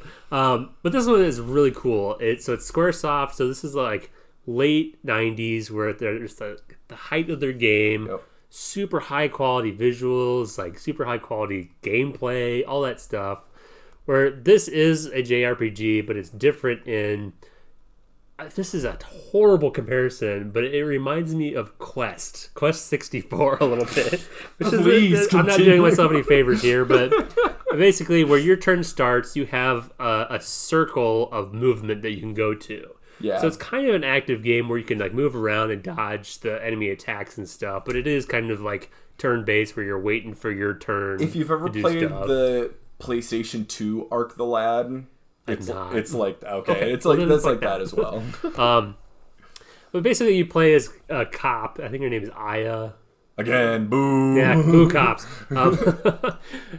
Taking some bold stances here. But you play as a cop. It's cool because you're in New York City, so there's kind of like a cool PS1 version of New York City. You go to like Central Park and stuff like that. But it's so weird because this game goes like a lot into science. It talks about mitochondria. Yeah. It actually... I probably heard mitochondria in this game before I ever heard it in a science class in high school. I was just say, the powerhouse of the cell. The powerhouse of the cell. But it talks about Richard Dawkins, who is like a big evolutionary guy. Just all kinds of weird stuff. It's like a really unique game for the PS1. Back when like... That's one of my favorite eras of gaming. It's like that late 90s era where they're just like, let's just do weird crap. Yeah. And it's great. Yep. Like, this one is a turn-based RPG. Parasite Eve 2 is also on the PS1, but it is more of like a Resident Evil style game. Yeah. Where it's not, I don't think it's nearly as much of an RPG, but the game kind of starts with you attend an opera, and out of nowhere, people just start bursting into flames. Yeah. So it's crazy. It is a really memorable... I've never beaten that game, but the intro cool. is burned into my mind. Yeah. I've played that, and it's burned into my brain. I love it. It's kind of like the plot of it is the mitochondria are revolting against your body, kind of. Yeah. So I forget what the details of this is, but I think they think the mitochondria used to be a different organism that somehow was absorbed into like human cells or something. Now they're revolting. Yeah, so that's like the premise of the game is like this thing that's been lying in wait in our cells to burn you alive. It's like spontaneous human combustion is basically what's going on there. But it's cool because you're going to like the Museum of Natural History, where there's like dinosaur skeletons are being brought back to life by the mitochondria somehow. But super cool game. Science. I've been wanting to replay this one again here recently. Probably after I'm done with Front Mission 3, I'll probably play this one. But it's also kind of it's not really based around Christmas, but it has Christmassy vibes. So it's like snowing and stuff. Yeah. So like it has kind of a good like winter vibe to it. So yeah, it's a good one. I paid $20 for it, but I don't think it's probably that cheap anymore. But yeah, it's a cool multi-disc game. I think there's like 2 discs, but yeah, just a quality Squaresoft RPG, and I love it. Yeah, perfect, good one. I think so. All right, number one. My number one? Yeah, my number one JRPG. So this is going to change because I'm kind of doing my I'm kind of doing my one per franchise, and I'm cheating a little bit, but the one that's going to replace this, I haven't beaten it. So I'll just say it. My first one is Xenoblade Chronicles 3. Oh, that's right. Yep. So Xenoblade Chronicles started way back in the era of the Wii. Was a project. A trilogy, not a trilogy, but 3 games that were never released in the US. They were released in Europe, but never in US. Project Rainfall. There was Project Rainfall. Yep, there was Xenoblade Chronicles, The Last Story, and Pandora's Tower. And then Pandora's Tower. Yep.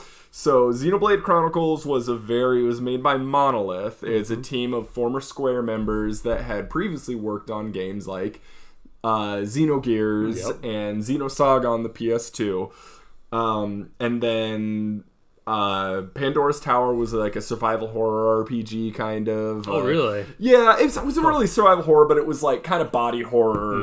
Like it was like more grotesque, Devil May Cry kind of stuff. And then The Last Story was more of a more traditional JRPG with interesting motion control combat. Xenoblade Chronicles was definitely the most successful of the 3. It was like the showcase one out of those 3. Yeah. So basically, Project Rainfall was a project by fans to essentially bully Nintendo into publishing these games and bringing them over to the US, and it worked. It worked. So a really good success story there. So what the Xenoblade Chronicles, the whole series is known for, is generally these massive epic worlds where you feel very small on top of a much bigger world where monsters and set pieces and skyboxes are just huge. It also has a very specific combat system that kind of goes between where you're exploiting weaknesses and fighting from certain sides. And they're all good. 2 is probably my least favorite. But I've beaten both 1 and 3, and 3 is just really good because I think it takes a more darker tone where it's basically about child soldiers. Like you're playing as child soldiers in the horrors of a world where you only live 10 years, but you age up quickly. And it really does touch on some of the nuances of like the horrors of being in a world that's constantly in conflict and the important relationships that you build through the context of that kind of world. And it touches on a lot of nuance, which I think what really like kind of draws me away or pushes me away from a lot of anime is I feel like a lot of nuance gets lost. Like a lot of the dialogue and a lot of the concepts are very broad and in your face. The dialogue and the concepts and the materials are very good and nuanced. I really like it a lot. So essentially you play as their 2 sides of this constant war in this world, and you are playing one side that meets with a group of soldiers from the other side, and without spoiling anything, a person who is through neither side, who is actually old, which is not something anyone's ever seen before. You don't usually see people grow old, kind of hits this button and basically releases you from this cycle. And you are trying to get through this world, essentially learning why this world exists and why these 2 sides are constantly fighting, and like what is the bigger, larger plot that is kind of unfolding in the people that are pulling the strings. And it is tied directly to the first and second games, but not in a way that's really revealed until the end of the game. And that's one thing all of the Xenoblade games do really well is they take world building and lore and like make them, you really earn it, like having to learn kind of what's going on, and like it does reveals really well. Like you ever read a book or watch a show where like you're getting little breadcrumbs, and when you finally get that big reveal, it feels so good. Understanding all of these little pieces of information that finally fall into place. The Xenoblade series does that so well, and number 3 by far does it all the best.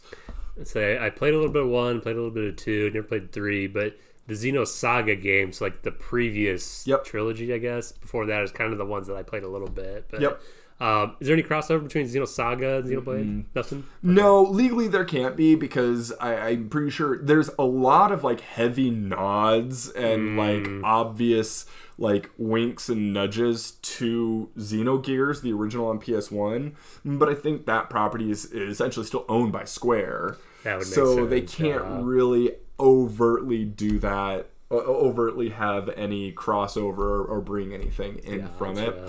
So what I was saying is I do know that when I beat Xenogears on PS1, it will replace this as my favorite JRPG because I know I love it so much, but I'm trying to set a rule for myself where I won't put it on there till I beat it. But Xenogears, again, it deals with like the religion's chokehold on man and like having dark psychological tones of like of trauma and disassociation, and it's Xenogears is so good. But again, I haven't beaten it yet, and I know the ending kind of falls apart a little bit. That's what I've heard. They kind of ran out of budget or something. The game wasn't finished, so the final like bit of the game is kind of a text scroll and images. So it's a bummer, but I mean everything up to that point is so good, and like it takes all of these like deep psychological issues like childhood trauma and religion and puts it in a mech JRPG. Yeah. And so I think it's really, it's kind of like a Trojan horse. Like, hey, do you like big mechs? Here's big mechs. Oh, suddenly you have deep thoughts about religion and trauma. It's kind of like Evangelion a little bit, the anime. Yep. It's just like, this is just a fun robot anime. It's like, nope. Very much. We should have a little, like, take a shot every time there's an Evangelion reference. Yeah. I mean, it's popular and was formative to me. Yes. I can't recommend it really nowadays because it's kind of a mess, but it's still good. It's been done better. And yeah, it was kind of one of the not the OGs, but it was a tent pole kind of a 90s anime. Yeah, for sure. This is about video games, not anime. That's about whatever we want it to be. I guess that's true. We are the hosts. We are the hosts. Wow. I thought you were going to say we are the hoes. Yeah, we're the hoes. The gamer hoes. How are you going? But yes, so that's my favorite RPG of all time. Xenoblade Chronicles 3. Really good, just solid open world JRPG where really very meaningful characters and a really excellent world to explore and a very addictive combat system too. Cool, yeah. I say, I know, I think Xenogears and Xenosaga had a little bit more similar battle systems where it's like you're doing combos with certain buttons and building different attacks at that, but the Xenoblade games are totally different. Totally different. Yeah. Yep, 100% different. Yep. Alrighty. So we're going to close out. Oh. Got my number one left here. No, we did mine. We're done. No, okay. Sorry. Go ahead. You're number one. I'm sorry. I think I got thrown off because the last time we did this, I had you go first. Yeah, I think so. Yeah. I apologize. No, you're good. So I saved the best for last, obviously, number one. Yep. Got Sweet Home for the NES. Sorry. Boo. Sweet Home for the NES. So this is another repro cart. This never came out in America. And it's a repro, obviously, of a Famicom game called Sweet Home. And God, I love this game. I love this game so much. I need to sit and watch you play this sometime. It's super, super cool. So to sum it up, there was a movie, a Japanese horror movie that was also associated with this, and it's hard to tell if the game is based off the movie or if the movie's based off the game, but they both kind of follow the same story where you're a group of people going into this kind of condemned abandoned mansion out in the woods because there are kind of famous or really well done frescoes on the wall, so like paintings on the wall. So this group goes in there as like a documentary kind of team to document these and kind of... Is the movie called Sweet Home as well? Yes. Okay. Yep. So they're kind of going there to document and kind of refurbish these paintings. Mm-hmm. So the game starts out as a group of people. You go into this mansion and immediately like all hell breaks loose and you're basically trapped in the mansion and it's like ghosts and zombies and stuff, where this is a JRPG, but it is also a survival horror game. Yep. And what's awesome about this game is how I first heard about it is this is done by Capcom, so the people that did Resident Evil, and this is basically the prototype version of Resident Evil. Yeah. So everything from like item management to even like the doors opening Yeah. in the Resident Evil 1, that comes from Sweet Home. That's cool. That's really It's cool. so cool. It's such a cool game. It has a really cool dark story that if you just want to check out the story, watching the movie is probably a good idea. I have a bootleg of the movie, and there are versions with subtitles. It's not ever dubbed, as far as I know, but just a super cool 80s kind of like, especially for if this was on the NES, it would have been censored to all hell because it's like some very gruesome like sprites that are awesome for like a horror fan, and just like the feeling of this survival horror where you have limited inventory space and like you can't have all of your characters together in one party. So you can have like a party of 2 and a party of 3, and sometimes your party over here will get screwed over, and you can like during combat you can call the other team, and you have to navigate them so they can come help and stuff. It is super cool. Like that is. Yeah, I wish people would play this game more. Obviously, it's hard because it never came out in America. It's not like Mother 1 where there is an official kind of version of it now. It was never officially released. Maybe there's some sort of rights issues with it in the movie or something. I'm not sure, but. Yeah, if you ever wanted to see like where Resident Evil came from and kind of like survival horror games in general, like check out Sweet Home. It's super cool. Do it. That's I mean, that's really why we collect is like digging into the history of things. Yeah. And so it's such a good example of like a pure example of this is why we do this. I think I picked this up in like my early to mid 20s, and even like then in 2010, 2011, playing this for the first time. It's so cool. Yeah. Like it doesn't feel dated like in ways that other NES games do. I forget if this is like 89 or 9. It's 1989, so kind of a later NES game. But and that's a fan translation then, right? Yeah, so I don't think it was ever officially translated. Not like Mother 1, but yeah. So fan translated, it's totally fine. The story is. It does have like a kind of cool story. It's still the same game that was released in '89. That is. Yeah, so this is just like a repro that somebody did for it, but yeah, super cool. The movie, like I said, is also super cool. If you like cool like late '80s Japanese horror movies, check that one out. I just can't gush about this game enough. Nice, play it. Let's play it. Maybe we'll pop it in. It's really good. Maybe we'll pop it in after this. Possibly, yes. So yeah, excellent top 5. Thank you. Yeah, you as well. Really good. Thank you. We have a good like different kind of combination of stuff. I think that's really what works well is just our different like views or different like tastes in gaming. Because if we all just kind of like the same game, there wouldn't be a whole lot to talk about.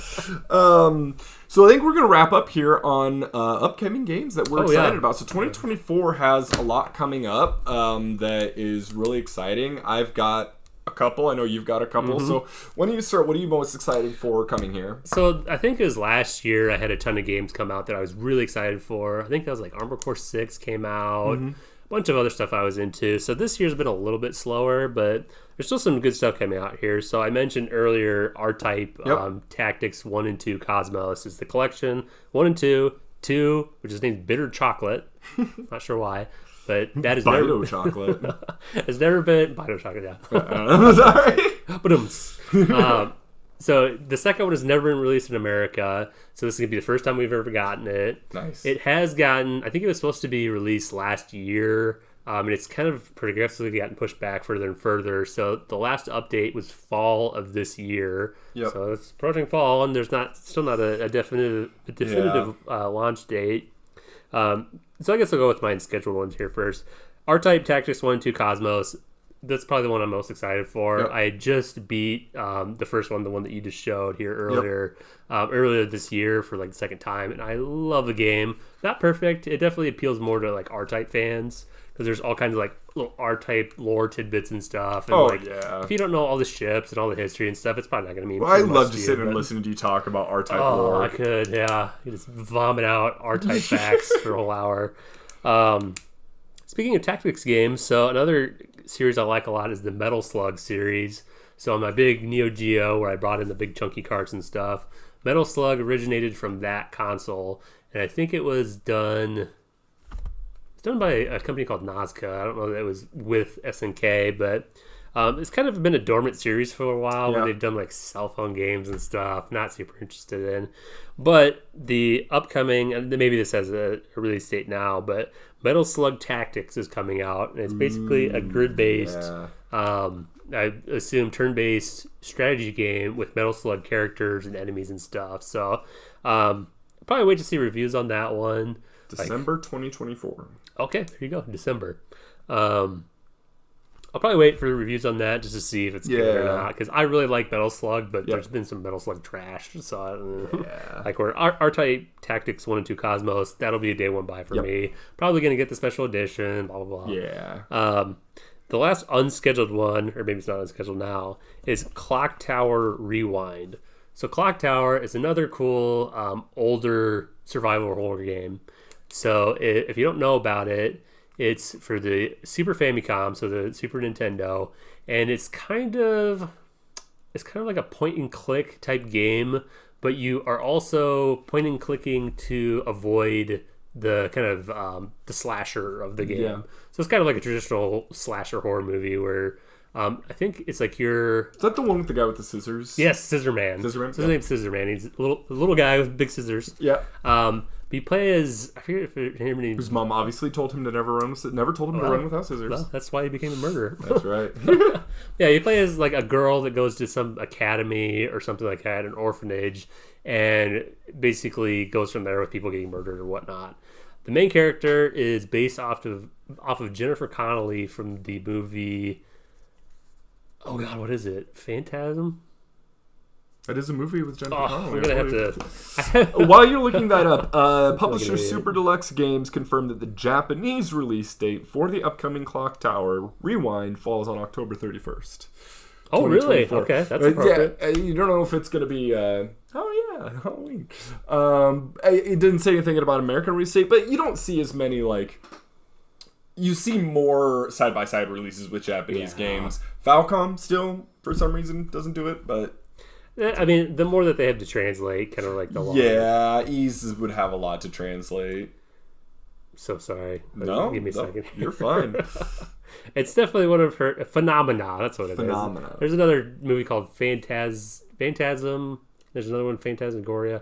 Anyway, Phantasmagoria is a game. Yeah, I think you're right. So this is Phenomena, and this game Clock Tower is kind of stealing assets from that. Okay. I have Phenomena on Laserdisc. It is not a good movie. It's Jennifer Connelly rules, but yeah. Yeah. But anyways, the main character is directly looking like her from that movie. But Yeah. I've never played any of the Clock Tower games except for... Actually, I have played them. I had 2, I think, for the PlayStation 1, which is like their 3 or something like that. Yeah. It was another weird numbering thing. And then Clock Tower 3 for PS3, which is kind of a cool earlier PS2 game. Is that still like side-scrolling? No, so 3 is not. It's more of like traditional, just 3 run around. So what's kind of Rewind game. going to be? I think it's a remake of the first one where it is like a side view point and click thing, and I think they're kind of sticking with that. Okay. I haven't looked a lot into it, but that's another one I'm really interested in, especially if it's like Halloween. That'd be kind of a cool one. Yeah. And speaking of horror games, the Silent Hill 2 remake comes out. I have it as October 8 here now, and I assume that's still what it is. But I think last time I talked about our Silent Hill 2 kind of little story. So I'm probably a bigger Silent Hill fan than you probably are. I love watching you play Silent Hill games. I love Silent Hill. 1, 2, 3, and Origins are my favorite. After that, I don't really care for them that much. But the kind of the little story that started us with Silent Hill is where I lived growing up, there was a grocery store down the street. It's called Food Pride. Food Pride, yep. I think it's something else now. But like for some reason, all other grocery stores, they had a video rental section. Yep. And they had some video games there too. And the video games they had there were just random. They were kind of, a lot of them were just trash. Yeah. So we were kind of looking through the games, and it must have said something how bad the other games were, because like we just randomly picked Silent Hill 2. Yeah. We had no idea what it was. When you look at the cover, it's not really apparent what it's going to be about. So yeah, whatever, we'll try this. So we got home and put it in to play one of like the scariest PlayStation 2 games you could possibly play. I remember the unsettling feelings of that. Oh man, it was so great, and that was like the perfect way to play it. It was really audio design too. Good audio really design. Had so much to do with it. The radio. Yeah. I remember the radio crack. The radio, yeah. So that was the perfect way to play this game. Just like no idea what it was. Yes. Just walk into it like you hardly get that anymore. Like, yeah. So many video games are just constantly in your face. You know exactly what like this is me being nostalgic, but I do miss a time where I just pick something based on the cover and be like, this could be crap or it could be one of my favorite games ever. That's how I ended up with into the Gothic series. Yeah. So yeah, I'm kind of iffy on this remake. I love the original one. The remake seems like it's kind of going in a good direction, but it's not the same team or anything like that. If you know anything about Silent Hill games, Team Silent, I think, is the one that did, or the team that did 1, 2, and 3, maybe 4. And it was basically this ragtag group of kind of misfits in Konami that were all like filtered into this or funneled into this project to work on this game. It's basically like if you couldn't hack it in the rest of Konami, they would send you this team, and they made amazing games together. That's like, so cool. Oh god, I love it. But that'll probably be another one where I'll wait for reviews. Sure. Not a day one for me, but that's kind of all I had for mine. But I did want to touch on just some other games that I played that I remember playing from Food Pride. One that I rented on my own was Barbarians for the PlayStation 2. It was like a fighting game, like a Mortal Kombat clone. Sounds super generic. It was awful. Oh, it was bad. I have nothing good to say about that game. Like, even at a young age, I was just like, oh, this is a bad game. Back when I couldn't tell between good games and bad games. Trash is trash. But one that was really good that Mark and I actually rented was Stuntman on the PlayStation 2. Stuntman's cool, yeah. Stuntman's really cool. It can be frustrating. It's very much like a trial and error. Basically, you're playing this car... a stuntman in a movie that drives cars for like car chases and action scenes, and you have like a radio guy calling out is like side swipe right, and it'll be like a car's like under falling tree, and you get different points, and it was hard because the car controlled super realistically, and it was really hard to like you had to trial and error around like you'd have to take like a Ford Taurus around these crazy action sequences and. Really, really cool game. I would love to go back and play the Stuntman game. I think I have a demo disc of that somewhere. And I remember just sitting down and playing that randomly. It's like, this is really cool. It's a really, really cool game. It was the kind of game where you just like played over and over and over again, just trying to get it perfect. Because if you failed, you had to start from the beginning. Like, there wasn't really a checkpoint system. Yep, it's like just a list of different stunts that you have to do without screwing up. And this wasn't at Food Pride, but it was at the corner store. Down the road. That's where I first played Quest 64. That's crazy. It's like, this is kind of like a Japanesey looking game, and got home, and I don't hate Quest 64, but it's kind of notoriously really bad. So. I have a video to recommend you. Oh. It's talking about the unfinished state of Quest 64. I've seen that. I don't know if I actually watched it yet or not. But... Quest 64 is unfinished and you should play it. Yeah, I think I listened to it or something. It's a really good video because it talks about this. I didn't know this. There's an area where you're out in the desert, and I guess there's this city you can find out in that desert that is completely missable.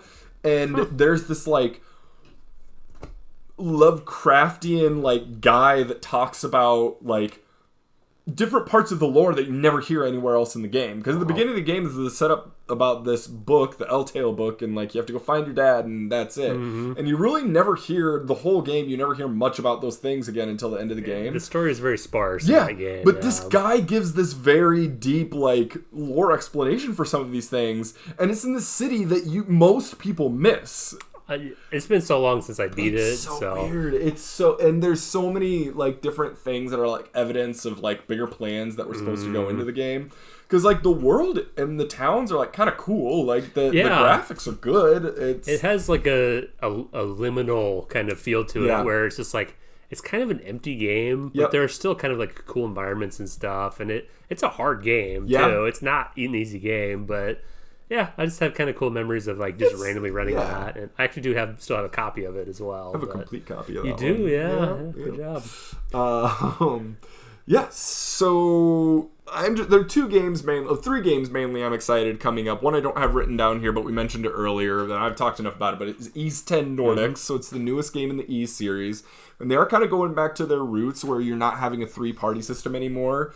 It's actually kind of in sort of a funny way relating to Astral Chain. You just have you and another person that you're linked, and you can do like combat mechanics based on your relationship with this other person.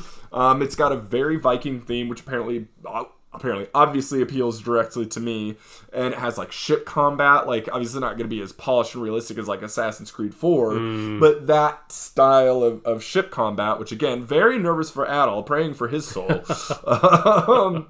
And it's exciting because like all of the Ys games have, the thing I like about the Ys series is every game that you play feels like this small adventure that's taking place in this grand world that's like an alternate reality to ours, with these different nations and empires and kingdoms and gods and deities and things like that. But it's just you on this Indiana Jones style adventure in this much more personal story. And the Nordics are one that we've heard about, especially in Ys 9.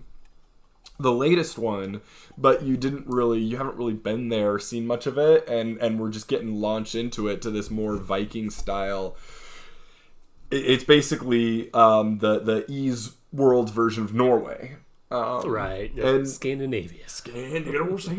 Yeah. But it's so I'm really excited for that. Nice. I mean, just a return back to the excellent action of the world of Ys and great combat music and Ys is a series where you can just kind of jump in wherever you want, yes, right? 100%. So. Not the games don't even take place. I mean, it's really cool if you do play all of them and like this game would have taken place right after this other game that would have happened, and kind of piecing together because it's all non-linear in its releases. Right. Like I think the latest game, not the latest game, but like one of the later games, Ys 8, my favorite one, is very early on in Adol's adventures. Okay. So yeah, Ys 1 and 2, Ys books 1 and 2, I think are direct sequels to each other. Yeah, yep. And that is the beginning. Those are his first adventures. Oh, so that's still the first one. Okay. That is the first one. There are games that take place before that, but it's Ys Origins. It's the only one you don't play as at all. Okay. You play as like a male and a female character. And they are extremely well beloved. I just don't have really any interest in the old Ys games that are kind of the 2D top down. Like I said, I was really born into the current era of Ys where it's like a 3D action combat. Nothing wrong with that? No, they're great. I mean, all of them are good. But the Mana series, so Visions of Mana is coming out. Really exciting. It's the first true mainline Mana series game since Dawn of Mana on the PS2. Which had its redeeming qualities, but it wasn't an RPG, and it wasn't like it felt aesthetically like Mana, but the gameplay was like it was trying to do this very physics-based platforming, and you had this thing where you could whip a giant boulder and throw it into like a wall that would break, and you could break down platforms to jump up, and like I think it was trying to do something cool, but it just belonged in a different game. But I think that was the last new mainline entry. We had the remake of Trials of Mana, which was, for all intents and purposes, a new game because it was a complete 3D remake of that Super Nintendo game that we never got, but it wasn't an original story. But this game looks great. Like I played a demo of it, and I did release a TikTok with some of my impressions of that. Go watch it. Zero Buzzed Gamer Zero on TikTok. Yep. I do have my impressions of that, but it's really, really promising. I think people are complaining about the character designs. I don't know why. I really like them. I don't remember what they look like. I definitely listened to it at least. Yeah. Okay. The main character looks a lot like the main character from Secret of Mana in terms of like his hairstyle and his outfit. But I mean, all of the character designs really look right in line with the Mana series, and just the pastel, beautiful artwork is really in line. I think it maybe feels a little bit more flat than some of the 2D animations or the 2D games, but not by a lot. It's still good. It still has very much its own. I'm excited for that moment when you get to the Mana tree and get to see that giant articulated branching tree going up into the heavens in a fully 3D. You kind of got that in Trials, but it didn't look very good, and it's hard to achieve kind of like some especially the like late era 2D games. Yeah. Just as like Chrono Trigger, Secret of Mana, they just like knew how to design Yep. like in that kind of art style. Yep. And it's really hard to replicate that in 3D. In 3D. And some games do. Like I mean, it's kind of a different kind of game, but even Astral Chain, it looks really good. Yes. It's just like everything's like candy colored and like very neon, and something about how they did it is just like really good. Yeah, no, 100% agree, and I think Visions of Mana is definitely going to be an asset in the Mana series. I think it will be fondly remembered as like people's starting point with the Mana series. I think it's a starting point for a new generation. It's had a renaissance here lately. Yes. It seems like I'm excited about it. Yeah, I feel like when I first discovered the Mana series was with Sword of Mana, and the kind of well had dried up at that point. Yeah, they had some bad games. They had the 2 for DS that weren't really well loved. Dawn of Mana was really bombed, and then after that I think Square just kind of gave up on it, and just recently we've really started seeing them come back. It really started with the Collection of Mana that came out, and they did get a couple of remakes for this is one thing I didn't talk about. Sword of Mana was a remake of Final Fantasy Adventure, and Final Fantasy Adventure actually got a more 1-to-1 remake called Adventures of Mana.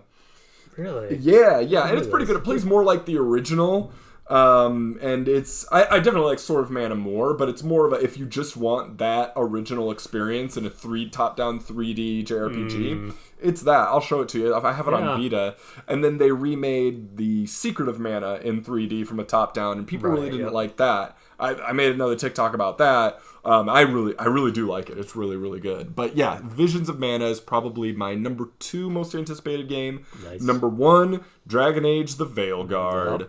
Yep. Dragon Age. This is one episode that I want to do sometime. Is I want to go through our S tier franchises, our A tier franchises, like what franchises that we love would we put in S tier? So like for me, I could do that. Mana would be like an A tier. A tier would be a franchise that we really love the series. There might be 1 or 2 missteps in it, or games that we love but we're kind of apologists for. We know they're not the best. S tier is like every game in this series is perfect. And I would fight somebody about it. Fight someone about it. Yeah. So for me, Dragon Age is an S tier franchise. Okay. I might have to be kind of an apologist for Dragon Age 2, but not really. It's I love it.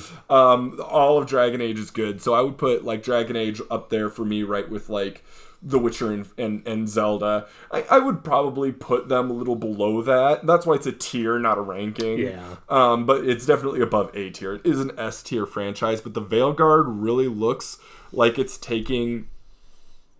It's renewing its identity. Every Dragon Age game feels like it has its own identity in terms of how its combat is. The first one was very much just a classic CRPG like Baldur's Gate.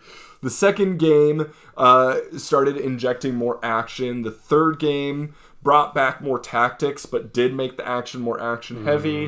And then the third game feels like it's going more full, like button mashing, heavy attack, light attack combos. And it looks gorgeous. The thing about Dragon Age is it is very much a multimedia franchise. There are books. I've read all the books. I've played all the games. I've seen all the movies. I have seen all of the movies. Nice. The only thing I haven't consumed all of is the comics, and the Dark Horse comics are really, really good. But it really is that type of thing, and the more you put into the series, the more you get out of it. The more characters you'll recognize, and the more nods and hints you'll get out of things. And that's very much... I'm excited to go into Veilguard after now having finally read all of the books. Oh, yeah. The books are kind of older and aren't really going to tie in, but one thing that is going to heavily tie in is in the lore of Dragon Age, griffins have been dead. Haven't been around for hundreds of years. There is a baby griffin in the new game, and because I read one of the books, I know why it's there. So it is kind of, I get a little extra for putting the effort into that. But yeah, Dragon Age is just such a good... It's definitely one, when I talk about tropes, that it just leans into its tropes. It's dragons and swords and sorceries and knights and kings and castles. It's all of that to a T, and it does it extremely well. It's always the characters that are its strongest strength. The thing you feel like you're getting to know these characters in this world and building relationships with them and going out on missions with them, and that really helps you grow with them. And when you're out in the game, different characters will have all of this different party banter, and the way that decisions you make in old games carry over up into future games makes you feel like you had so much agency in designing the state of where the world's at. It's a great feeling series, and this new game I think is just going to be an excellent return to form in terms of just like a very personal story with big stakes. Dude, you got some pretty heavy hitters coming out for you. Yes. I'm jealous. Yeah. I got spoiled here in the last couple of years with all kinds of good stuff for me. But, Mana, awesome. Ease, and Dragon Age. Yeah. Man, jealous. Man, if R-Type Tactics will just come out, I'll be a happy boy. But yeah, string me along. God. At least our new R-Type stuff is still coming out, which that. Oh yeah, yep, yeah. And you're getting. I mean, you still get like. You like Street Fighter? Do you play any of the new Street Fighter games? No. I only really played 2. It's the only one I actually because this really appeals to your arcade. You got the arcade. Oh yeah, and I mean, going on a tangent on Street Fighter, there's like 5 different arcade versions of Street Fighter 2. I have the first 2, and it's not until I think the third one, Turbo, where that's the one a lot of people like because it's a lot faster. That's why it's called Turbo. Yep. I don't like that.